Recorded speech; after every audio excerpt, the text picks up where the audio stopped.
अब आते हैं आर्टिकल 182 की बात हो रही है। तो आर्टिकल 182 में देखते हैं क्या चीज़ें कह रही है। आर्टिकल 182 के अनुसार विधान परिषद के सभापति अच्छा तथा उपसभापति का निर्वाचन विधान परिषद द्वारा किया जाएगा। तो ठीक है, विधान परिषद का सभापति और उपसभापति ये तो अधिकारी हो गए, इनका निर्वाचन जो होगा बाबू वो विधान परिषद ही करेगी। ठीक है, आगे देखते हैं क्या कह रहा है। यूपी की विधान परिषद में राज्यपाल द्वारा 1/10 सदस्य मनोनीत किए जाते हैं। अच्छे, तो यूपी की विधान परिषद में, यूपी का जो विधान परिषद है हमारे यूपी का, उसमें राज्यपाल द्वारा 1/10 सदस्य मनोनीत किए जाते हैं। तो सदस्य मनोनीत करने का काम राज्यपाल करेगा। कितना 1/10 सदस्य यूपी की विधान परिषद में होगा। वर्तमान यूपी की विधान परिषद संख्या 100 है। मनोनीत कितने हैं बाबू, उसमें 10 हैं, अर्थात 1/10 मनोनीत हुए हैं, कोई दिक्कत नहीं है। नोट, सभी 6 राज्यों की विधान परिषद में राज्यपाल द्वारा मनोनीत सदस्य संख्या निश्चित नहीं है। सभी 6 राज्यों की विधान परिषद में राज्यपाल द्वारा मनोनीत सदस्य संख्या क्या है बाबू, निश्चित नहीं है। यूपी में 1/10 है, बिहार में 1/6 है, तेलंगाना में 1/7 है, कर्नाटक में 1/7 है, और सब जगह अलग अलग है। राज्यपाल कितने सदस्य मनोनीत करता है विधान परिषद में, ये अलग अलग है। आगे हम देखेंगे विधान परिषद जो होता है बाबू स्थायी सदन है।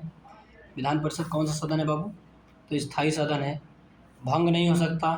ठीक है, हाँ, विधान परिषद स्थायी सदन है, भंग नहीं हो सकता। दूसरी बात है सदस्यों का कार्यकाल 6 वर्ष का होता है। फिर 1/3 सदस्य प्रत्येक 2 वर्ष पर सेवा मुक्त हो जाते हैं विधान परिषद में। ठीक है, आर्टिकल 169 द्वारा विधान परिषद का सृजन होता है, उत्साधन होता है, समाप्ति होती है। ये संभव होता है संसद के द्वारा। किसके द्वारा बाबू, संसद के द्वारा। अब विधान परिषद की संरचना क्या होती है बाबू, उसके बारे में हम देखेंगे। तो विधानसभा द्वारा 1/3, विधानसभा द्वारा कितना 1/3, स्थानीय निकाय द्वारा 1/3, और 3 वर्ष से स्नातक द्वारा 1/12, और 3 वर्ष से शिक्षक द्वारा 1/12। मतलब कि विधानसभा 1/3 सदस्य देगी, स्थानीय निकाय 1/3 सदस्य देती है। 1/3 सदस्य, 1/3 सदस्य, और 1/12 सदस्य जो है 3 वर्ष से स्नातक जो किया हो, 3 सदस्य वहाँ 1/12 सदस्य वहाँ से हो जाएंगे, और 3 वर्ष से शिक्षक हो तो 1/12 वहाँ से हो जाएंगे। तो शेष सदस्यों का नामांकन मनोनीत राज्यपाल करेंगे। जितने भी सदस्य होंगे ना, उनका नामांकन किसके लिए, विधान परिषद के लिए नामांकन करना है, मनोनीत करना है, तो कौन करेंगे बाबू, राज्यपाल जी करेंगे। और जो कला, साहित्य, विज्ञान, सहकारी आंदोलन, समाज सेवा से संबंधित है। ठीक है, यदि आप कला में, साहित्य में, विज्ञान में, सहकारी आंदोलन में, समाज सेवा से यदि आप जुड़े हैं तो आपका जो है विधान परिषद में नामांकन होगा, मनोनीत होंगे आप। ठीक है, मनोनीत हो जाएंगे आप। आगे देखेंगे हम बाबू, समाज सेवा भी है, सहकारी आंदोलन भी है, विज्ञापन भी है, ध्यान रखना। आगे देखते हैं, अनुच्छेद 170 के अनुसार राज्य विधानसभा की सदस्य संख्या न्यूनतम कम से कम 60, अधिकतम 500 होगी। तो कहने का मतलब अनुच्छेद 170 में जैसे हम जाएंगे तो राज्य के विधानसभा, अब उसकी औकात क्या है, कम से कम 60 लोग होंगे राज्य की विधानसभा में कम से कम, और अधिक से अधिक कितने लोग होंगे बाबू, 500 लोग होंगे। राज्य की विधानसभा में कम से कम कितने लोग होंगे बाबू, 60, और अधिक से अधिक कितने लोग होंगे, 500।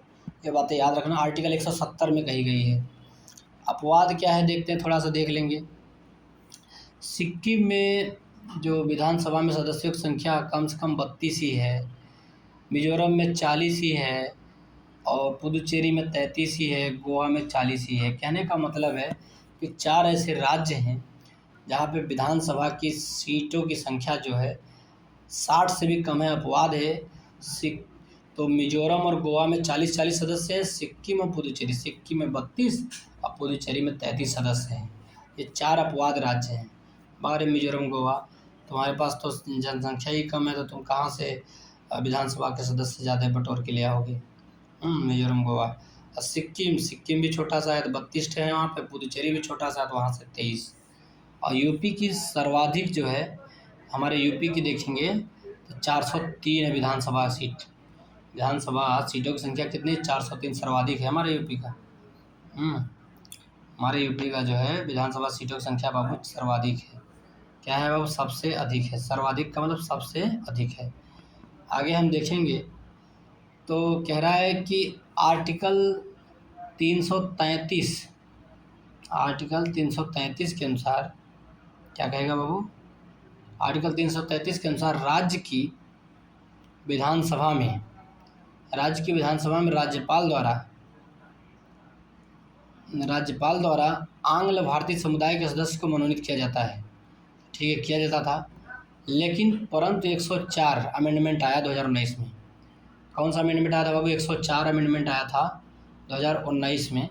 104 अमेंडमेंट जब 2019 में आया तो इसे निष्प्रभावी कर दिया गया। कहा कि विधानसभा में आर्टिकल 333 के तहत जो 2 एंग्लो इंडियन चुने जाते थे अब जो है नहीं चुने जाएंगे, अब समाप्त कर दिए जाएंगे। विधानसभा में अरुणाचल प्रदेश में 60 सीट है, मेघालय में 60 सीट है, मणिपुर में 60 सीट है, मिजोरम में 40 है, गोवा में 40 है, 32 सिक्किम में है और 33 पुदुचेरी में है। हाँ, यही ना। और हिमाचल प्रदेश में 68 विधानसभा की सीटें हैं, उत्तराखंड में 70 विधानसभा की सीटें हैं।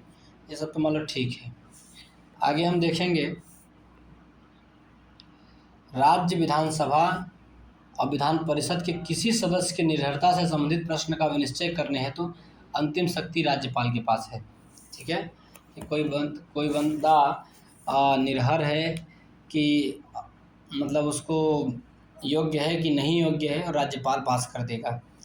इसे निर्वाचन आयोग की राय के अनुसार, तो निर्वाचन आयोग की राय के अनुसार ये राज्यपाल कहेगा कि ठीक है आप योग्य हैं या नहीं हैं विधानसभा के सदस्य, विधान परिषद के सदस्य बनने के लिए। तो निर्वाचन आयोग की राय लेकर के राज्यपाल पास कर देगा। आगे हम देखेंगे यदि 10वीं अनुसूची दल बदल के तहत निर्भरता मामला हो, 10वीं अनुसूची 10वां नंबर पे है दल बदल, उसकी मामला हो, निर्भरता का मामला हो, तो विधानसभा का अध्यक्ष होता है और विधान परिषद का सभापति फैसला करेगा, जो कि न्यायिक समीक्षा के परिधि में आता है।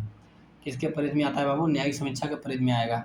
अच्छा, मतलब कि 10वीं अनुसूची के अंतर्गत यदि निर्भरता का मामला हो तो मतलब दल बदल के तहत निर्भरता का मामला हो तो विधानसभा का अध्यक्ष और विधान परिषद का सभापति जो है क्या करेगा? सभापति फैसला करेगा, जो कि न्यायिक समीक्षा के परिधि में आएगा। किसके परिधि में आएगा बाबू? ये न्यायिक समीक्षा के परिधि में आता है। आगे हम देखेंगे, आगे क्या देखते हैं बाबू? राज्य विधानसभा का सत्रावसान एवं विघटन राज्यपाल द्वारा होगा। तो राज्य की विधानसभा का सत्रावसान करना है, उसका विघटन करना है तो राज्यपाल करेगा ही करेगा। जब किसी विशिष्ट विषय पर राज्य विधानमंडल के पास कोई नियम नहीं होता, जब किसी विशिष्ट विषय पर, कोई विशिष्ट विषय है, राज्य विधानमंडल के पास कोई नियम नहीं होता, तो उस विषय पर वह लोकसभा के नियम का पालन करता है। किसके नियम का पालन करता है बाबू? लोकसभा के नियम का पालन करता है। ठीक है, आगे हम देखेंगे राज्य विधानमंडल के बैठक हेतु गणपूर्ति या कोरम 10 सदस्य या कुल सदस्यता का 10वां हिस्सा जो अधिक है। तो राज्य विधानमंडल के बैठक हेतु गणपूर्ति या कोरम जो है कम से कम 10 सदस्य होंगे या कुल सदस्यता का 10वां हिस्सा, जितना सदस्य होंगे उसका जो भी अधिक होंगे। ठीक है, आगे हम देखेंगे विधानसभा की कार्यवाही क्रम क्या है। अब विधानसभा की कार्यवाही क्रम में क्या? प्रथम सत्र में पहले शपथ होता है, पहला सत्र बैठेगा विधानसभा की कार्यवाही में, पहले शपथ होगा, फिर राज्यपाल का अभिभाषण होगा। पहले शपथ ले लेंगे सब लोग, फिर राज्यपाल अभिभाषण कर देंगे, फिर मंत्रियों का परिचय होगा। क्या होगा बाबू? फिर मंत्रियों का परिचय कराया जाएगा धीरे धीरे। राज्यपाल का भाई अभिभाषण कर लेंगे तो मंत्री लोग परिचय देंगे अपना। उसके पश्चात पूर्व या वर्तमान सदस्यों के निधन संबंधी उल्लेख के पास श्रद्धांजलि होगी। जो पूर्व या वर्तमान सदस्य है ना, उसके निधन संबंधी उल्लेख के साथ श्रद्धांजलि दी जाए। जैसे कोई पहले वाला सदस्य हो या वर्तमान कोई निधन हो गया तो उसको श्रद्धांजलि दी जाती है। विधानसभा की कार्यवाही का क्रम ऐसे होता है। फिर आगे देखते हैं हम राज्य विधानसभा किसके निर्वाचन में भाग लेती है? तो निर्वाचन में तो देखो भारत के राष्ट्रपति के निर्वाचन में भाग लेगी, ठीक है, और राज्यसभा के सदस्यों के निर्वाचन में भाग लेगी। राज्यसभा के सदस्यों के निर्वाचन में कौन भाग ले रहा है बाबू? राज्य विधानसभा भाग लेती है। और राज्य विधान परिषद के निर्वाचन में भी भाग लेगी। तो राज्य सभा के सदस्यों में राज्य विधानसभा भाग लेगी और राज्य विधान परिषद के सदस्यों में भी भाग लेती है विधानसभा। तो राष्ट्रपति राज्यसभा के सदस्यों की संख्या में और राज्य विधान परिषद के सदस्यों में राज्य विधानसभा क्या लेगा बाबू? भाग लेता है। क्या लेता है बाबू? भाग लेता है। ठीक है, देखो आगे क्या बातें कही गई हैं बाबू। आगे क्या कही गई है? कही गई है कि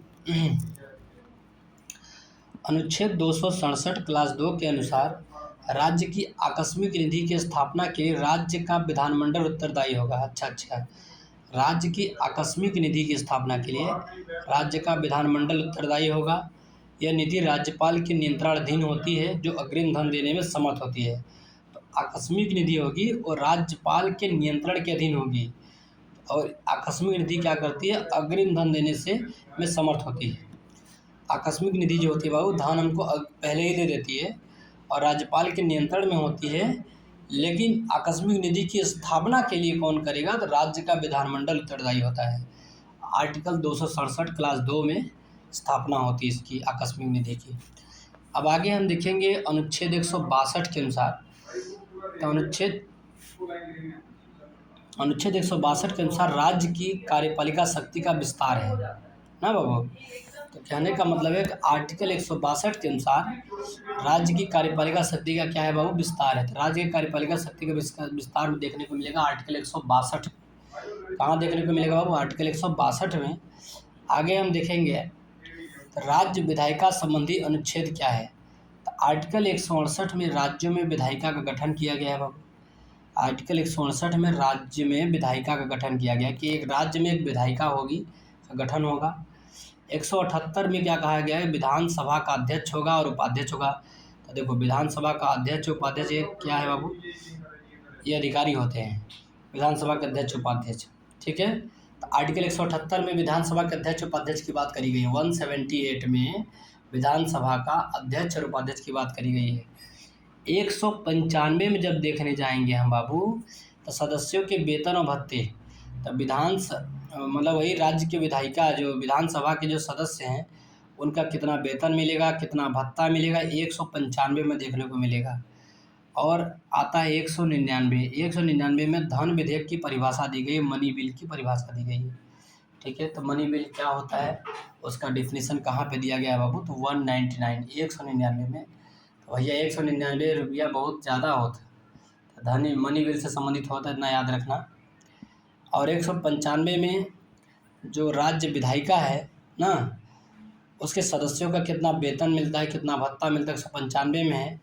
178 में विधानसभा का अध्यक्ष और उपाध्यक्ष होते हैं और 168 में राज्य में विधायिका का गठन हो जाता है। आगे हम देखेंगे विधानसभा से पारित विधेयक को विधान परिषद प्रथम बार केवल 3 माह तक रोक सकता है। यदि विधानसभा से पारित विधेयक, यदि विधानसभा से कोई विधेयक बाबू पारित हो जाता है ना, तो विधान परिषद प्रथम बार केवल 3 माह तक रोक सकता है। विधान परिषद जो होता है बाबू प्रथम बार केवल कितने महीने रोक सकता है बाबू? 3 महीने तक रोक सकता है पहली बार। यदि विधानसभा पुनः पारित करके भेजे तो इस बार केवल 1 माह रोक सकता है।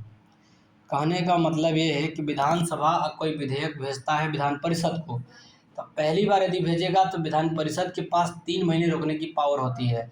यदि उसको पुनः पारित करके यदि विधानसभा भेज दे तो केवल 1 महीने रोक सकता है। कुल मिलाकर के टोटल यदि पूछे तो विधान परिषद जो है विधानसभा का जो विधेयक है उसको 4 महीने से अधिक नहीं रोक सकता। पहली बार में 3 महीने रोकेगा, दूसरी बार में 1 महीने रोकेगा। बस इतना चीज़ समझ में आ गया बाबू। अब आगे हम चलते हैं। जबकि धन विधेयक को केवल 14 दिन तक रोक सकता है। ठीक है, धन विधेयक को कोई बंदा धन विधेयक को विधान परिषद केवल कितने दिन रोक सकता है बाबू? 14 दिन। 14 दिन से नहीं अधिक नहीं रोक सकता। यदि बजट विधानसभा में पुनः स्थापित होने से पूर्व खुल जाए, मतलब यदि बजट जो है विधानसभा में पूरा स्थापित होने से पूर्व खुल जाए तो वित्त मंत्री को त्याग पत्र देना होगा। अच्छा, यदि बजट विधानसभा में पूरा स्थापित होने से पहले ही खुल जाए तो वित्त मंत्री को क्या होना पड़ेगा, त्याग पत्र देना होगा, पूरी मंत्रिपरिषद को नहीं, सिर्फ वित्त मंत्री त्याग देगा। अच्छा, मतलब कि बजट का पहले ही विधानसभा में खुला नहीं, उसके पहले ही मालूम हो गया तो वित्त मंत्री को त्याग पत्र देना होगा, पूरे मंत्रिपरिषद को नहीं, सिर्फ वित्त मंत्री त्याग देगी और कोई त्याग नहीं देगा बाबू, ध्यान रखना। क्योंकि इसमें गोपनीयता का उल्लंघन हो जाता है। जब गोपनीयता का उल्लंघन हो जाएगा तो कहा वित्त मंत्री जी को कहा जाएगा कि जब आप बजट को नहीं संभाल पाई तो आप क्या ही वित्त मंत्री रहेंगी, अब आप यहाँ से हटिए, ठीक है। लेकिन मंत्रिपरिषद रहेगी, पूरी मंत्रिपरिषद रहेगी, सिर्फ वित्त मंत्री जी हटेंगे। आगे क्या कह रहा है बाबू कि धन विधेयक पूरा स्थापित करने हेतु राज्यपाल की पूर्व संस्तुति आवश्यक है। कहने का मतलब जब धन विधेयक की बात आ जाएगी और इसको पूरा स्थापित करना है बाबू तो राज्यपाल का पहले से ही संस्तुति आवश्यक होती है। राज्यपाल का पहले से ही संस्तुति क्या होती है बाबू, आवश्यक होती है, ध्यान रखना। तभी जाकर के धन विधेयक पूरा स्थापित होगा, अन्यथा नहीं होगा। अनुच्छेद 164 क्लाज 1 के अनुसार मुख्यमंत्री की नियुक्ति कौन करेगा बाबू, राज्यपाल करेगा और अन्य मंत्रियों की सीएम की सलाह पर नियुक्ति करेगा, ठीक है। अनुच्छेद 164 क्लाज 1 के अनुसार जो है मुख्यमंत्री की नियुक्ति कौन करेगा बाबू, तो राज्यपाल जी करेंगे और अन्य मंत्रियों की सीएम की सलाह पे सीएम जी अपने जो टट्टू के भाड़े को बोलेंगे कि इसको जो है मंत्री बना दो तो उसी को राज्यपाल बनाएगा, सलाह उन्हीं का रहेगा, ठीक है। सीएम सहित कुल मंत्रियों की संख्या कितनी होती है बाबू, 15% से अधिक नहीं होगी। सीएम सहित कुल मंत्रियों की संख्या जो होगी 15% से अधिक नहीं होगी, परंतु किसी भी राज्य में सीएम सहित कुल मंत्रियों की संख्या 12 से कम भी नहीं होगी ना। 15% से अधिक नहीं होगी, लेकिन किसी भी राज्य में सीएम सहित कुल मंत्री की संख्या जो होगी 12 से कम भी नहीं होगी, याद रखना। एक सीमा दे दिया कि भैया जितना भी मंत्री होंगे कितना, कम से कम 15% से अधिक नहीं होंगे और कम से कम जो है 12 से कम भी नहीं होंगे। आगे अनुच्छेद 167 के अनुसार सीएम के दायित्व अर्थात कर्तव्यों को परिभाषित किया गया कि सीएम जी का माने मुख्यमंत्री जी का क्या दायित्व है और क्या कर्तव्य है, उसको परिभाषित किया गया है 167 में क्या किया गया है बाबू, परिभाषित किया गया है। आगे हम देखते हैं क्या कहा गया है। राज्य सचिवालय राज्य प्रशासन की शीर्ष स्तर होता है। अच्छा, राज्य सचिवालय जो होगा राज्य प्रशासन का क्या होता है बाबू, शीर्ष स्तर होता है, ठीक है। जिस पर राज्य शासन के कार्यों की प्रक्रिया के सिद्धांतों के निर्माण का दायित्व होता है, ठीक है। किसका दायित्व होता है बाबू, तो ये किसका दायित्व होगा, तो राज्य शासन के कार्यों की प्रक्रिया के सिद्धांतों के निर्माण का दायित्व होता है।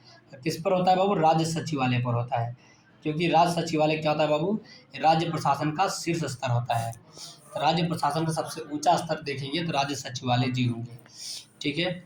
अब आगे हम देखेंगे बाबू क्या होता है। राज्य के मुख्य सचिव की नियुक्ति राज्यपाल द्वारा की जाती है। राज्य का जो मुख्य सचिव होगा ना, मुख्य सचिव की नियुक्ति कौन करेगा बाबू, राज्यपाल करेगा। अच्छा, राज्य के मुख्य सचिव की नियुक्ति राज्यपाल द्वारा की जाती है और मुख्य सचिव का कार्यकाल निश्चित नहीं है। कोई पूछ ले कि क्या मुख्य सचिव का कार्यकाल निश्चित है, जी नहीं, मुख्य सचिव का कार्यकाल निश्चित नहीं होता, राज्यपाल इनकी नियुक्ति करता है, ध्यान देना। मंत्रिमंडल को जाने वाली सभी नस्तियाँ मुख्य सचिव के माध्यम से भेजी जाना आवश्यक है। मंत्रिमंडल के पास जो भी नस्तियाँ जाएंगी, जो भी फाइल जाएंगी, वो जो है मुख्य सचिव के माध्यम से भेजी जानी आवश्यक है, पहले मुख्य सचिव ही भेजेगा। एकमात्र राज्य जहाँ कॉमन सिविल कोड अनुच्छेद 44 लागू है तो गोवा में लागू था, अभी उत्तराखंड में भी लागू हो गए, ठीक है।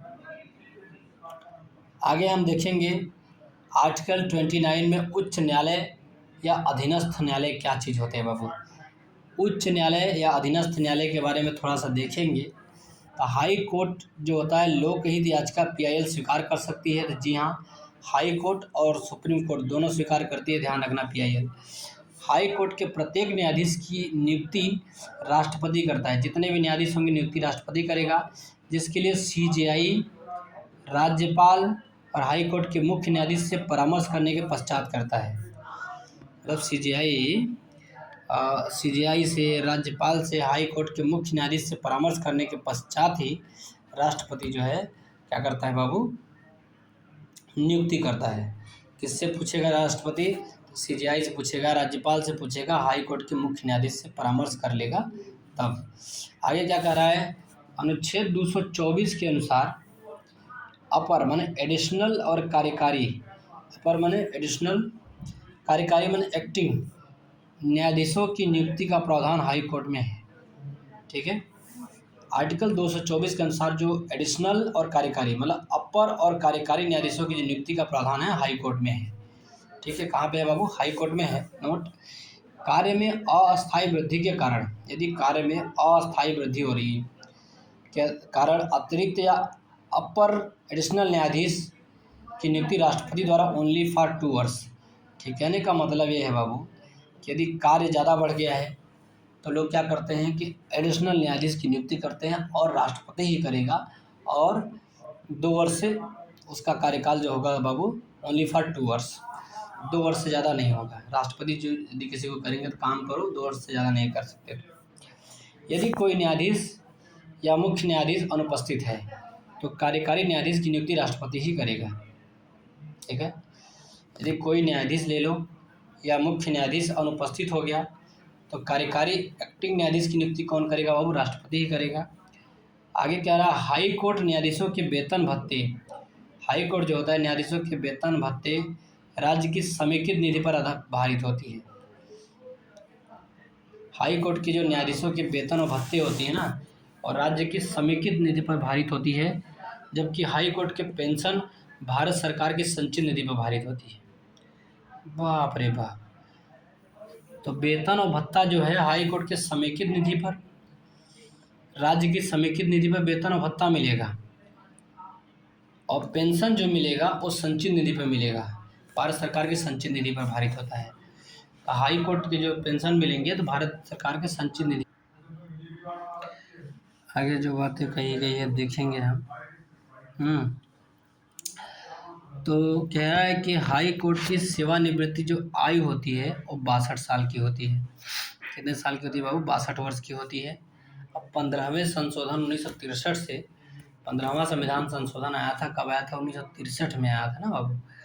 15वां संविधान संशोधन 1963 में आया था, उसमें ही हाई कोर्ट की सेवानिवृत्ति की आयु निर्धारित की गई थी कि 62 वर्ष होगा। कितना होगा बाबू? तो हाई कोर्ट की सेवानिवृत्ति की आयु कितनी होगी? 62 वर्ष होगी। वर्तमान में देखेंगे हाई कोर्ट की संख्या कितनी है बाबू? 25। वर्तमान में हाई कोर्ट की संख्या कितनी है बाबू? 25, जिसमें 7 हाई कोर्ट ऐसे हैं जिनकी आधिकारिता एक से अधिक राज्यों या यूनियन टेरेटरी का है। 7 हाई कोर्ट ऐसे हैं जिनकी आधिकारिता जो है एक से अधिक राज्यों तथा यूनियन टेरेटरी तक है।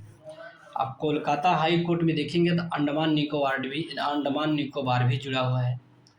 तो अंडमान निकोबार किससे जुड़ा हुआ है बाबू? तो कोलकाता हाई कोर्ट से जुड़ा हुआ है। बॉम्बे हाई कोर्ट में गोवा ले लो, दादर नगर हवेली ले लो, दमन दीव ले लो, 3 चीज़ जुड़े हुए हैं। बॉम्बे हाई कोर्ट में गोवा जुड़ा हुआ है, दादरा नगर हवेली जुड़ा हुआ है और दमन एवं दीव जुड़ा हुआ है। सोचो, 2 दादरा नगर हवेली और दमन और दीव। ठीक है, आगे हम देखेंगे गुवाहाटी में देखेंगे बाबू क्या होता है। अरुणाचल प्रदेश, मिजोरम और नागालैंड, 3 राज्य जो है गुवाहाटी में जुड़े हुए हैं। गुवाहाटी हाई कोर्ट में अरुणाचल प्रदेश जुड़ा हुआ है, मिजोरम जुड़ा हुआ है, नागालैंड जुड़ा हुआ है। ठीक है, गुवाहाटी हाई कोर्ट में अरुणाचल प्रदेश जुड़ा हुआ है, मिजोरम जुड़ा हुआ है, नागालैंड जुड़ा हुआ है। ठीक है, केरला हाई कोर्ट में लक्षद्वीप जुड़ा हुआ है। केरला हाई कोर्ट में कौन सा जुड़ा हुआ है बाबू? लक्षद्वीप जुड़ा हुआ है। मद्रास हाई कोर्ट में तमिलनाडु और पुदुचेरी जुड़ा हुआ है। मद्रास हाई कोर्ट में क्या क्या जुड़ा हुआ है बाबू? तमिलनाडु जुड़ा हुआ है और पुदुचेरी जुड़ा हुआ है मद्रास हाई कोर्ट में। कोई दिक्कत नहीं। केरल में लक्षद्वीप जुड़ा हुआ है, गुवाहाटी में अरुणाचल प्रदेश, मिजोरम और नागालैंड जुड़ा हुआ है, बॉम्बे में गोवा और दादरा नगर हवेली दमन दीव जुड़ा हुआ है, कोलकाता हाई कोर्ट में अंडमान निकोबार जुड़ा हुआ है कोलकाता हाई कोर्ट में। ठीक है, आगे हम देखेंगे पंजाब और हरियाणा। पंजाब और हरियाणा हाई कोर्ट में चंडीगढ़ भी जुड़ा हुआ है। तो ये देखो चंडीगढ़ जुड़ा हुआ है ना, पंजाब और हरियाणा हाई कोर्ट में कौन जुड़ा है? चंडीगढ़ जुड़ा हुआ है। फिर जम्मू कश्मीर और लद्दाख का हाई कोर्ट, तो जम्मू कश्मीर और लद्दाख का हाई कोर्ट एक ही है, ठीक है। जम्मू कश्मीर और लद्दाख का हाई कोर्ट क्या है बाबू? तो एक है ये। हाँ, पंजाब हरियाणा में चंडीगढ़ हाई कोर्ट जुड़ा हुआ है, याद रखना। मेघालय, मणिपुर, त्रिपुरा में हाई कोर्ट का गठन मार्च 2013 में हुआ। अरे साला, मेघालय में ले लो, मणिपुर में ले लो, त्रिपुरा में हाई कोर्ट का जो गठन हुआ कब हुआ? मार्च 2013 में हुआ था। इससे पहले गुवाहाटी हाई कोर्ट की अधिकारिता में थे सब ना। मेघालय में हाई कोर्ट बना, मणिपुर त्रिपुरा में जो हाई कोर्ट बना मार्च 2013 में बनता है। कब बनता है बाबू? मेघालय, मणिपुर, त्रिपुरा हाई कोर्ट बना मार्च 2013 में। इससे पहले कहाँ पे रहता था बाबू? तो गुवाहाटी हाई कोर्ट की अधिकारिता में था। आगे क्या बातें कही गई है बाबू, देखते हैं हम आगे। हाई कोर्ट की सर्वाधिक बेंच कहाँ स्थित है? तो Bombay high court. Bombay high court मूल पीठ मुंबई है। हाई कोर्ट की सर्वाधिक बेंच कहाँ स्थित है बाबू? तो बॉम्बे हाई कोर्ट मूल पीठ क्या है बाबू? मुंबई है। 3 अन्य पीठ है बेंच, नागपुर, पणजी और औरंगाबाद में। नागपुर में है, पणजी में है और औरंगाबाद में है, ठीक है। तो हाई कोर्ट की सर्वाधिक बेंच कहाँ है? तो बॉम्बे हाई कोर्ट मूल पीठ मुंबई में है। मूल पीठ कहाँ है बाबू? मुंबई में है। और 3 अन्य पीठ या बेंच कहाँ है? नागपुर, पणजी और औरंगाबाद में है, ठीक है। आगे हम देखेंगे गुवाहाटी हाई कोर्ट मूल पीठ गुवाहाटी में ही है, ठीक है। अब गुवाहाटी हाई कोर्ट के 3 में तो कोहिमा में था, आइजोल में था, ईटानगर में था। तो अभी 2013 से जो है शायद ख़त्म करके मेघालय, मणिपुर, त्रिपुरा में अपना अपना हाई कोर्ट गठित हो गया। फिर उसके बाद आता है हाई कोर्ट। हाई कोर्ट के मुख्य क्षेत्राधिकार कौन से है? तो निरीक्षण का क्षेत्राधिकार होता है, अपीलीय क्षेत्राधिकार होता है और प्रारंभिक क्षेत्राधिकार होता है, ठीक है। हाई कोर्ट के मुख्य क्षेत्राधिकार कौन से हैं बाबू? तो एक निरीक्षण करने का, एक अपीलीय क्षेत्राधिकार है, एक प्रारंभिक क्षेत्राधिकार है, ठीक है। प्रारंभिक क्षेत्राधिकार फंडामेंटल राइट के लिए है, जबकि परामर्शी क्षेत्राधिकार जो होते हैं बाबू वो अनुच्छेद 143 सुप्रीम कोर्ट के पास है।